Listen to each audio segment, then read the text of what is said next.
เอามือเศร้านี่แล้วก็แล่นมาน้องน้อยเลยมึงดูเสกยาวโอ้พอดีอยู่บ่หนาขักเรื่องนี่เนาะขักเลยแต่เป็นเครื่องมือกีฬาคือสิได้ยี่ดอกเป็นยังไงตัวนี้น่าจะเป็นมือหนึ่งจักอันนี้ยังใหม่ๆอยู่เลยจะไม่หนึ่งเป็นชุดกีฬาตัวนี้มีแต่เครื่องจะเบิ้ลเลยน้องน้อยอยากจะได้อยู่ผ่าแพร่ว่ะแล้วแต่เจ้าว่าสิรับรองพื้นเบิ้งผ่าน้อยผ่าใหญ่พื้นเบิ้งใหญ่คือน้อยฮะเย้ยังล่ะดูยังล่ะเฮ้ยดูยังบนที่โต๊ะบ่เฮ้ยยังอะไรฮะถึงเลขบ่ถึงเลขบ่เสือสายตายังอะไรไม่เปิดแพร่ก่อนเลยบ่อยากซื้อฮะเป็นยังเป็นยังเอ้าเฮ้ยคือมีเงินจ้ะโอ้มือสั่นมือสั่นอยู่เลยสั่นดิเลยพอทำพูนอยู่เซโน่เลยขอบคุณขอบคุณพอเท้าบูนพูนเลยขอให้พ่ออยู่ดีไม่แห้งความเจ็บบ่อยได้ความไข่บ่อยมีปรารถนาสิ่งใดขอให้ได้สิ่งนั้นสมความมุ่งมั่นปรารถนาอย่าเจ็บอย่าจนลำรวยเด้อพอเด้อสาธุถูกคำได้ให้ลำให้รวยทำเนี่ยแนวแนวมีได้คนไว้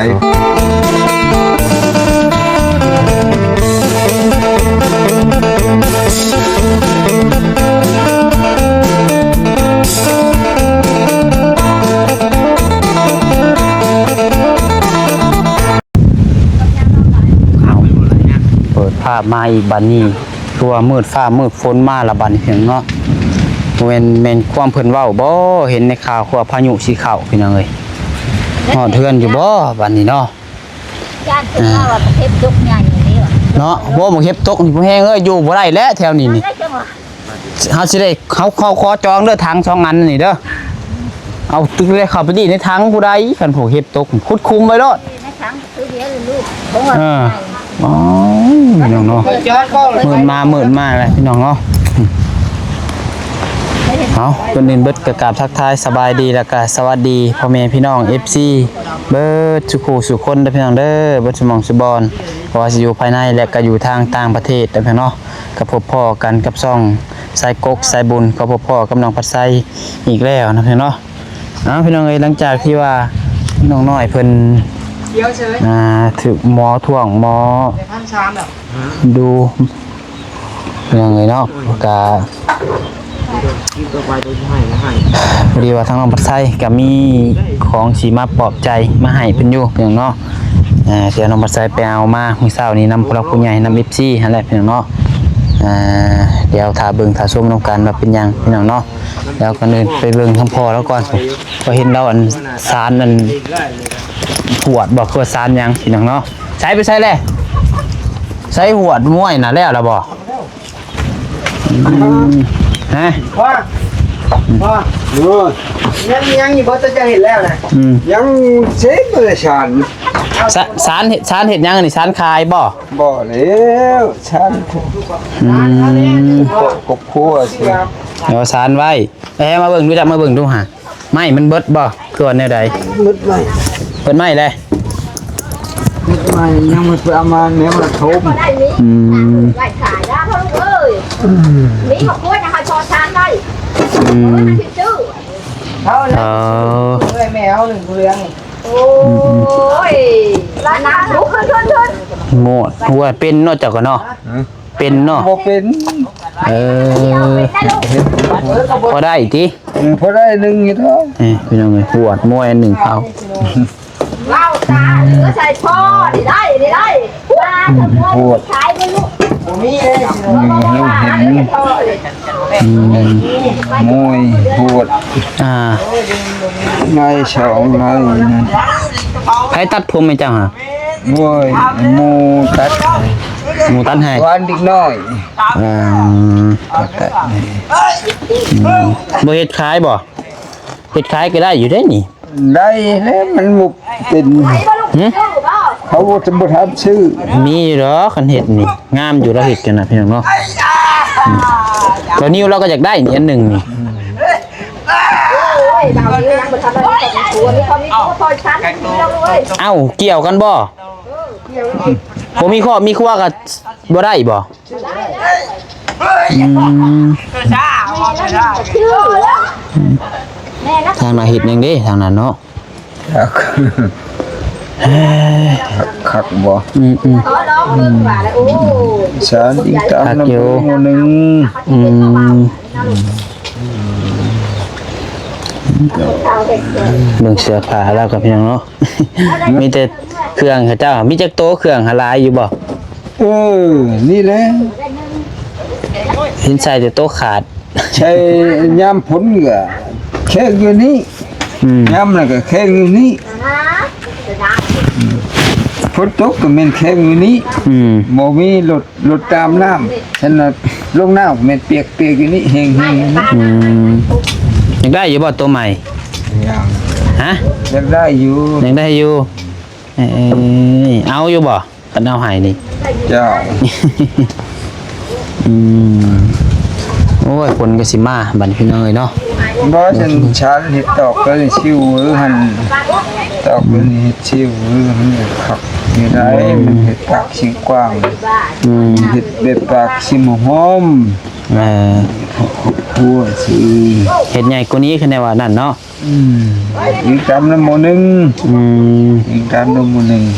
เบอร์10เบอร์7เบอร์8อีกตามน้ำหมูหนึงไหน อ่า อัน เอาซะเอ้ยพี่น้อง ก็เลยใช้ให้ครอบครัว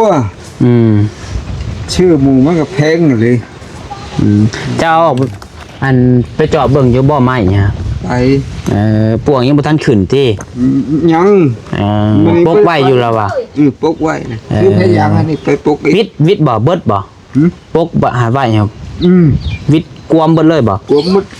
พยายามเป็นก็คือไปปก พอดีอันพอเลยติอืม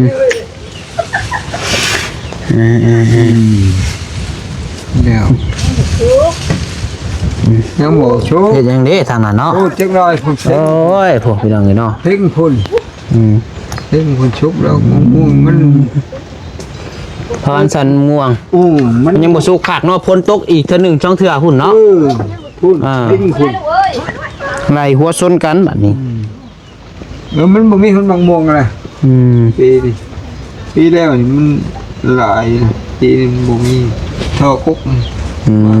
ม มางี้แล้วบ่ลืมกันเล็กๆน้อย เอาซะพี่น้องเนาะเดี๋ยวแป๊บหนึงอันเอาเนาะสิเครื่องเนาะเอาเดี๋ยวสิไปเอามาให้ซะเด้อเบิ่งแป๊บหนึงพี่น้องเอ้ยอย่างเดียวแป๊บหนึงไปเอาเครื่องก่อนปึ๊บโอ้ยไปได้ตรงเครื่องอยู่รถพวกพี่น้องเนาะอืม ชื่อว่าจะได้ชื่อป้าทำแล้วตึงกว่านี้แหละอันนี้เยอะด้วยนะพูดจะดูอย่างนี้ บายดีเลยพี่น้องเด้อขอโทษว่าภายนำพี่น้องมื้อนี้น้องมาใส่สุขภาพร่างกายบ่อยากปานใดพี่น้องปวดต้นโตพี่น้องเอ้ยบ่ม่วนในต้นในโตหั่นแหละอยู่บ่ม่วนว่าง่ายๆกันนะ ก็คนที่ถูกเจ็บหัวกัน แม่นบ่เป็นคือกันอยู่คือจัก เจ็บหัวหนู เฮาเจ็บนี่ปวดแถวหลังปวด คนที่ตกลูกเอ้ยวันนี้มาฮอดละนอนกันแล้วนอนในเตียงตาราง เป็นมีเมื่ น อ อน ย กลางคืนก็จะนอนบ่หลับตกแห้งนะ เจ็บตีนกันแบบนี้ คือเดี๋ยวมีทางผู้รักผู้ใหญ่เพิ่นว่าเพิ่นฝากเครื่องมาให้พี่น้องเอ้ยทางพอลุงคนลาวนี่แหละพี่น้องเพิ่นอยู่เซโนอยู่แถวเฮือนน้องปัดไส้นี่แหละ ใกล้ๆกันเลย อยู่ใกล้เฮือนน้องปัดไส้แหละเพิ่นฝากเครื่องมาฝากหยังมาพี่น้องเอ้ย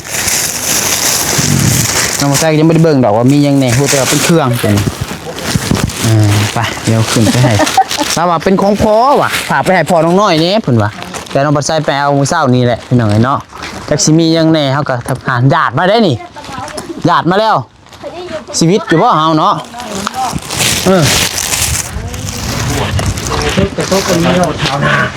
มา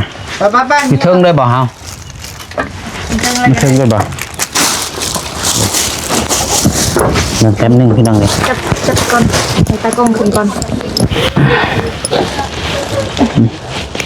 เจ็บเลยพวกคันได้แบบโมเมนต์นึงนะ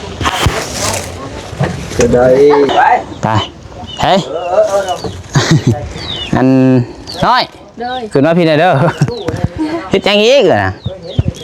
ขึ้นมาเทิงพี่แหละพี่น้องเอ้ยเพราะว่าถ้าพอเราอยู่เทิงพี่มาเบิ่งเครื่องแจ้งจะบ่สเบลเอาเจ้านั่งใกล้พอเจ้าหอก็ได้นี่นั่งนี่ก็ได้ผมไปอยู่ข้างนั้นเดี๋ยว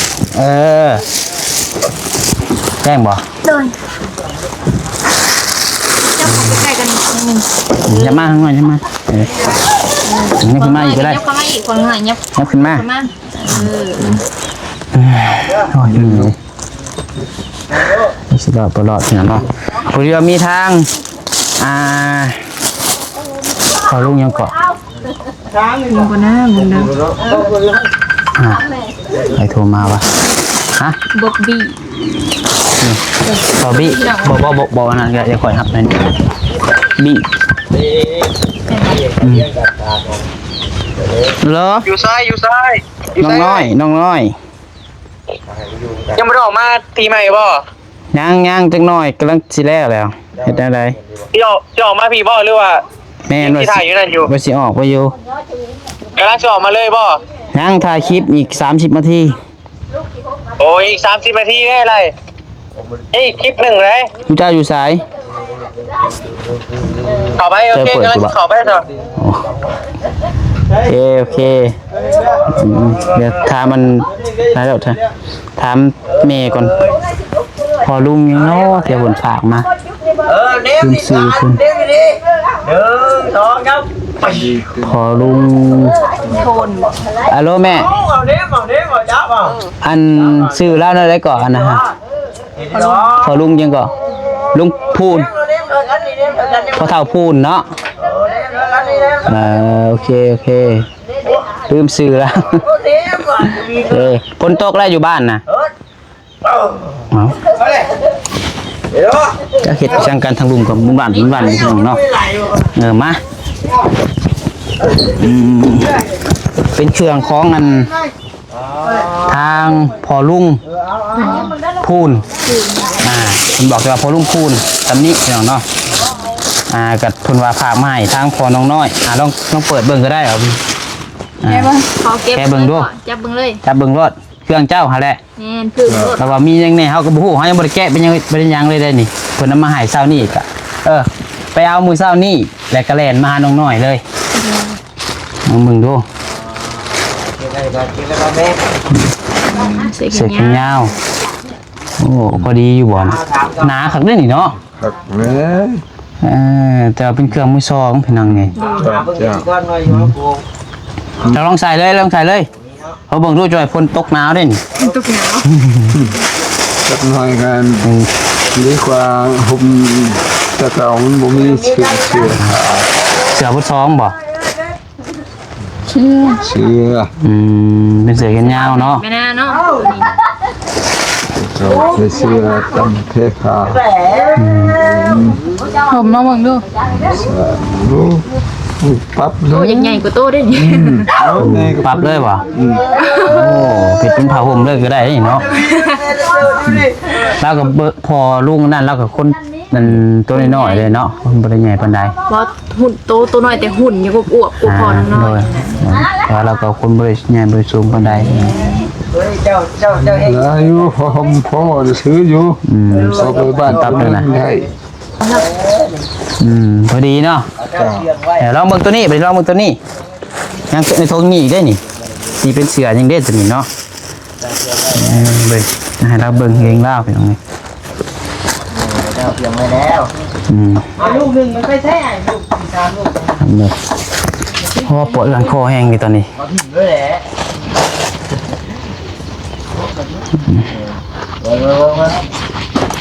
เอาเป็นมูเฮ็ดในเบิ้งเลยแล้วพอมูเฮ็ดในเบิ้งแล้ว เมื่อกินยาคลายเสียนน้องเบิ่งจะคลายขึ้น นี่นะอันนี้มันก็จะคือกันเลยเนี่ย บ่คงมันนี่เป่า โมได้เป่าเอาจะลองเห็ดจะเป่ากันเลยนี่ป้าเด็ดขาเลย ดูดีเนาะคักบ่ พอดี เห็นบ่ น่ะยัง อืม ไปบ่ใส่กระพุกน้ำบ่เรื่องเลยสมัยคุณมือนะ เอาลูกตาแดงเอากระดูกเลยเอากระดูก งาม เด้อ พอดีเนาะ เจ้า หาทอดออกบัดนี้เบิ่งตัวนี้บัดนี้เสื้อตัวนี้ แล้วสิมาเจ้าน่ะแล้วสิมาไอ้ ได้เครื่องพอเบ่เลยบ่เนาะตัวนี้ พ่อไว้นี่ เป็นเสื้อปีใหม่ที่นี่บ่ โดย เสื้อดินสงกรานต์ที่นี่สงกรานต์เพิ่นวิทย์มาแล้วเนาะลองเบิ่งตัวนี้อันนี้ยังจะโตเสื้อกีฬาพร้อมมีเครื่องกีฬาชุดหนึง เขากำไปเบื้องนี้เนาะ เครื่องกีฬานี่ของไผนี่ของน้องน้อยบ่คือของพ่อ แล้วนี่เนาะ เอาบ่เอาบ่เสื้อกีฬาให้พ่อบ่กับส่งนำเป็นชุดเลยได้นี่เนาะ อาจจะ เป็น ลอง ชุดเลย ใส่นอนแช่เย็น แพรดีอยู่ได้นี่ โดย แพงเติบได้นี่ โอ้แพงนะใส่ลง ใช้ลงดำหน้าบ่ รู้ลำหน้าดำยำโหน ใส่นอนก็คักคือกันนี่เราใส่ก่อน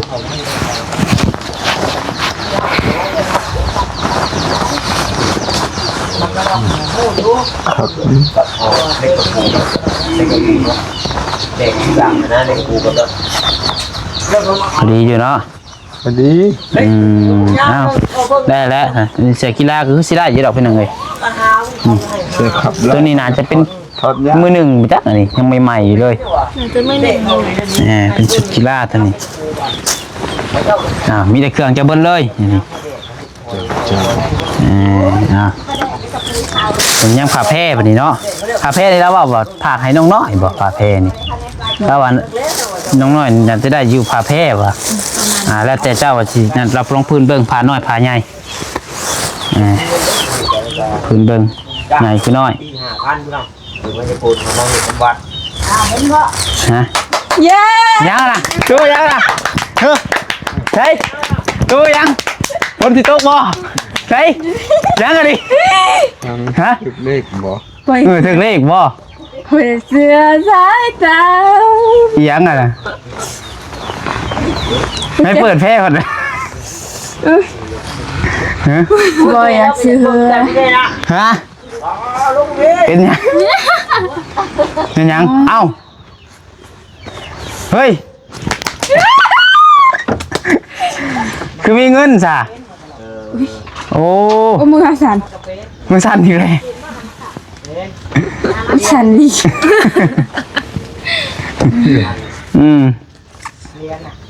เท่าไรอ่ะนะที่ฮะจังหวะบัวบ้องมาถอดแพร่แล้วบ่ เอา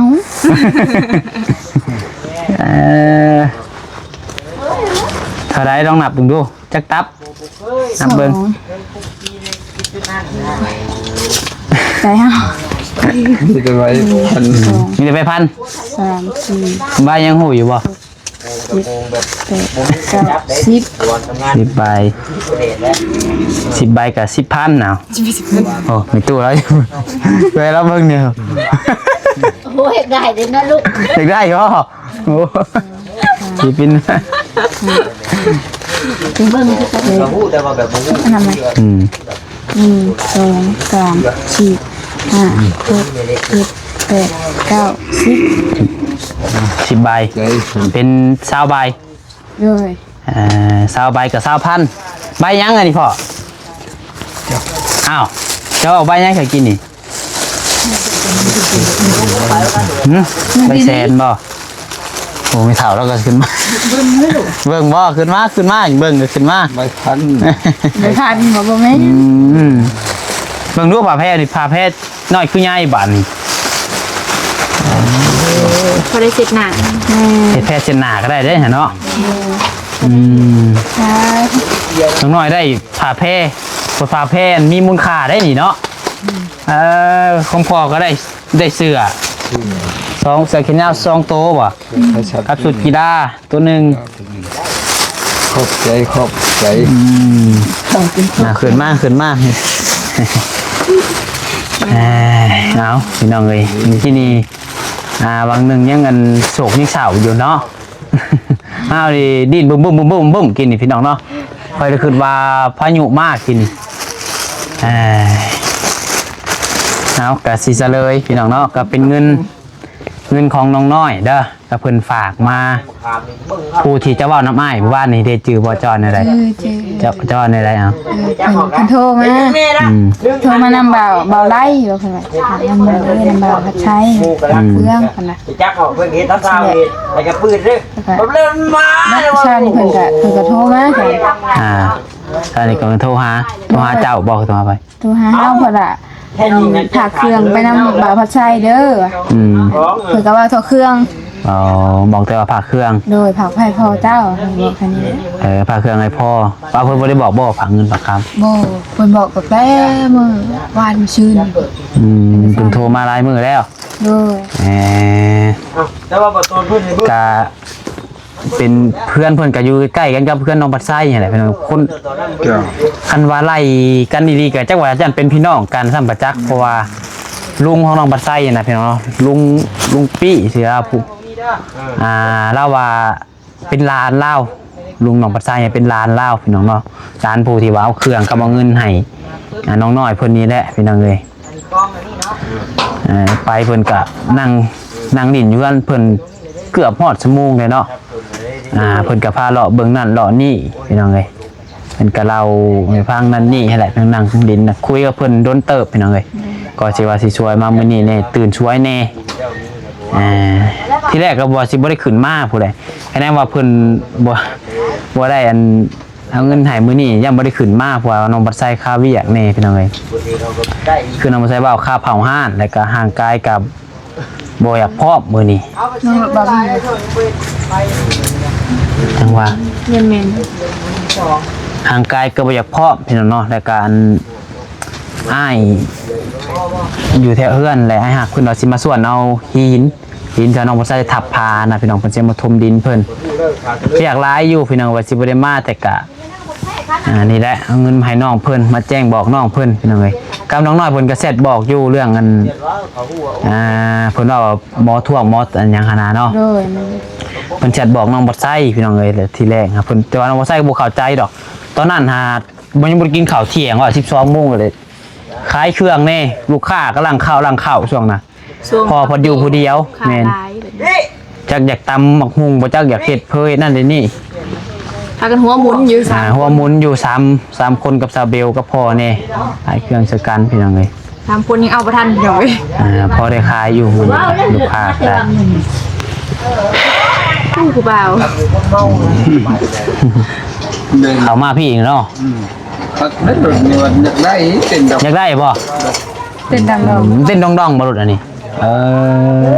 ตอนน้อยอยากได้ลูกไปเป่าบี้ ชอบมือนั่นมาเห็นมันนี่ว่าเต็ม แล้วก็เป็นได้มือโตฮะ ผมเชิญนะ ยังคัน ยังเป็นตุ่มอยู่เนาะ ตุ่มอยู่ว่าเฮาใส่ยาน้ำขึ้นนี่เบื่อหักว่าหางไหลมันเมาถึกกินมันนี่แบบกินมันสูดเขานี่เมาย ายัง ใส่ยาหยังยาตัวผู้ทางซื้อเด้ ยาผู้ช้างซื้อมาให้ โดย ตกแม่บ่ล้วนอะไรคือเมา แม่น่ะก็ใส่เพิ่นก็ว่าเมากินกินมันแห้งอันนี้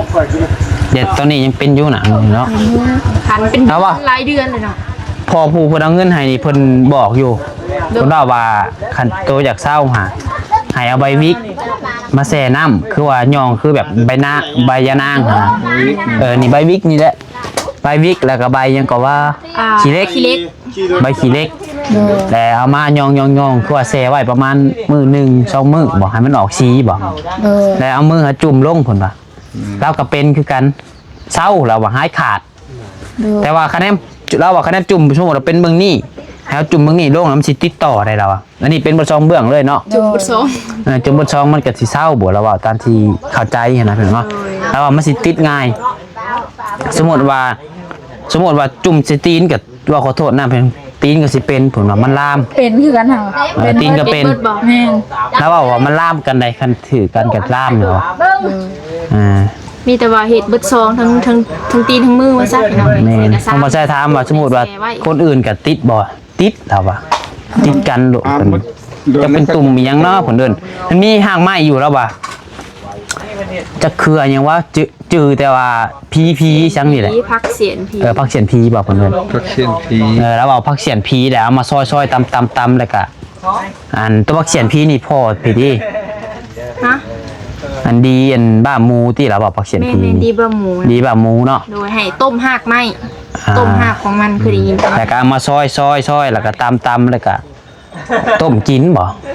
ตัวต้มแต่หาได้อันตัวที่ว่าซอยหาก็คืออันยังแก้ปวดตามห่างกายซอยสมใช่แล้ว ลงแล้วพี่น้องเอ้ยแล้วอยู่เพื่อนเพิ่นทำมีแต่หากยานะแบบเพิ่นปลูกครับแบบสิเบิ่งเลย ประดับแล้วกลายเป็นหากยาน แบบประดับเป็นอันดอกไม้ประดับแต่ก็มีทั้งอัน เป็นยาปัวในโต ยาปัวนำคือน้องบ่ใส่ปวดกันขอกกันคอเพิ่นก็แนะนำได้เพิ่นก็ว่าให้เฮ็ดแนวนั้นเราว่าแล้วเช้ารถเราว่าน้องบ่ใส่เมื่อนี่สิเฮ็ดตามเราอยู่พวกปวดแห้งเลยตอนนี้นี่ก็สิบ่ไหวแหละพี่น้องเนาะ เป็น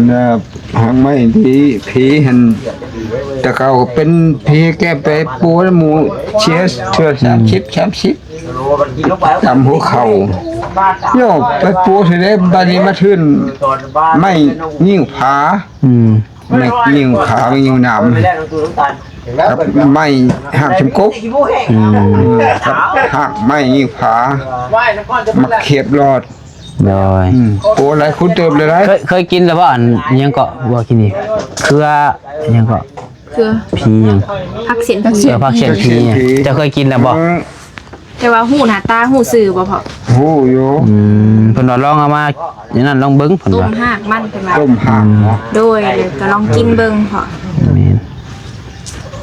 ถ้าว่าเจ็บเมื่อยปวดตามตัวก็คือแบบเอาใบเอาหยังมาซอยแล้วก็ตำแล้วก็ระหว่างก้อยใส่เหล้าแล้วก็โปะไว้แล้วก็หาผ้าพันไว้ก่อนแล้วก็ จนอันนั้นก็ใช้เราเนาะ ก็สิลาวในของเฮาตัวน่ะเฮาปวดกันคอ แต่สำหรับของน้องหน่อยคือต้มหากมันพอต้ม ตอนนี้ปวดแห้งอยู่เลยพี่น้องงั้นลูกมาใหม่ให้ปวด บ่จะสุดเลย รับได้ยินเอามีแต่ว่าเงินก้อนนี้เพิ่นก็ฝากมาให้เด้อเพิ่นว่าแต่สิเฮ็ดเพิ่นว่าไปสมทบอันหลังคาเฮือนก็ได้เพิ่นน่ะเด้อ โดย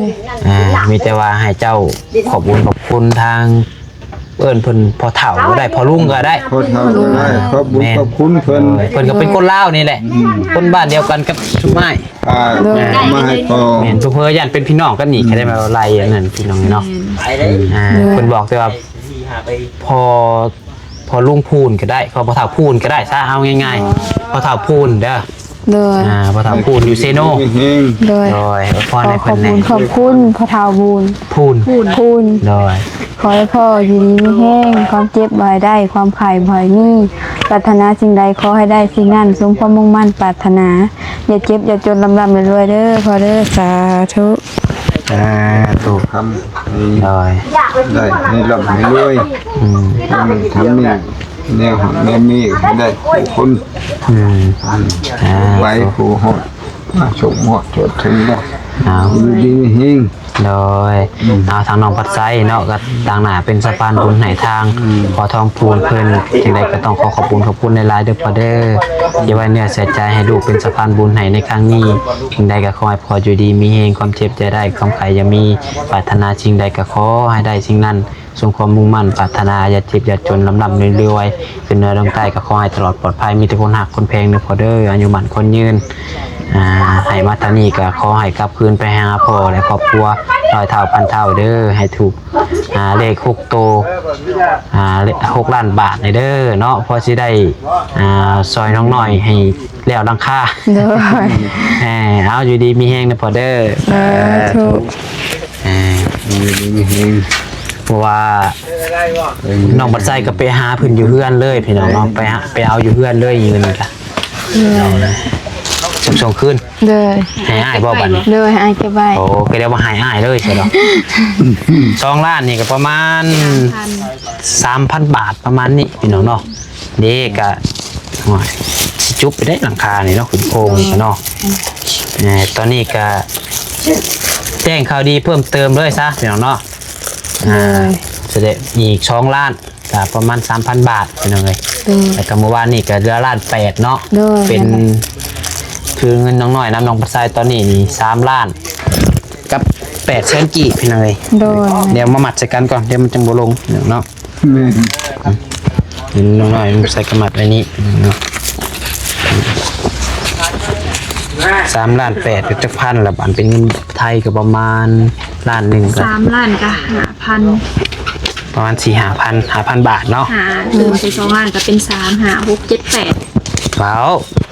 บ่ฮอด บ่ฮอดบ่ 2ล้านก็3,000 โดย 3ล้านก็ 4,500 4,500ไว้นั่นน่ะ 4,500ก็ประมาณ5,000 กว่าประมาณนี้ ประมาณนั้น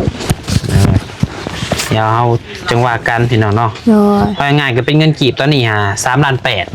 โดย เงินกีบพี่น้องเนาะ3ล้าน8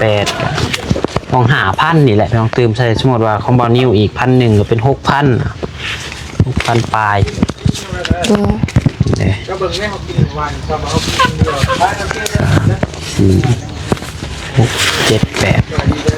4 6 7 8แสนนี่ก็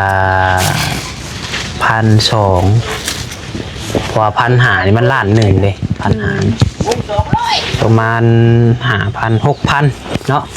6-7,000ขึ้นโค้ง8,000สำหรับขึ้นโค้ง โดยขาดอีก1,000ว่าซะคันตายบ่อะไรเพื่อขาขึ้น เพราะว่าตอนนี้ตามที่หูงบที่ว่ามีแต่น้ำนองพัดไซกับเบานิ้วเนาะตามที่เพิ่นมาแจ้งแต่ว่าทางอื่นเฮาก็ยังบ่ฮู้ว่ามีน้ำไผแน่เป็นจังไงแต่ว่าตามที่เพิ่นแจ้งมีแต่แบบนี้เนาะ โดย เดี๋ยวหาจังหวะกันเรื่องรังขอกรังค่าเป็นจังไง โดย ญาติพายุมาตอนนี้เฮาเมื่อก่อนบัดนี้เป็นจังไงจะญาติบ่ฮอดเทือนน้องพัดไซก็บ่สบายแน่สิเมื่อไว้แน่พี่น้องมื้อนี้ โดย ไว้ก็บ่ไว้ดอกค่ำคือเก่าแม่น 4-5 โมงแล้วบัดนี้5 โมงปลายแล้วบ่จ๊ะ ตั้งใจมาเช้ายังมาสวย แม่นมัน เมื่อไวก็ยังเมื่อค่ำ ฉันเมื่อหลัดทั้งหลัดคือใคร เลยเจ้าหน้าที่แหละจ้ะ 30 หัวไปซะไปมีแต่ว่าสำหรับคลิปนี้ก็สิได้ขอลำลาไปก่อนเพียงเนาะ โดย ดีใจอยู่บ่ ดีใจเลย ดีใจจนสั่นเนาะ เดี๋ยวจะนั่งหา โอ้ยเนาะพอแล้วมักตะกี้เราก็บ่ได้สู้เบิ่งคลิปไผแล้วล่ะแล้วเบิ่งคลิปบัดเตียงตอนละ แล้ว 10,000 เบิ่งคลิปแล้วเฮาอยู่เบิ่งคลิปเตียงจะจังให้ล่ะมักคลิปนั่นล่ะเบิ่ง แล้วว่าเราตั้งชื่อตัวใหม่อีน้อยขี้หายอีน้อยขี้หาย เลย ว่าขอโทษนำ เลย เอามีแต่ว่าสำนีและพี่น้องเนาะผิดพลาดประการใดก็ขอโทษขออภัยนำในไลน์เดอร์นั่นใดก็ขอบคุณทาง FC ปัจจุบันสุขคนที่เป็นกำลังใจโดยตลอดมาเนาะโดยสำหรับคลิปนี้ลำลาแล้วพี่น้องเอ๋ยบายบาย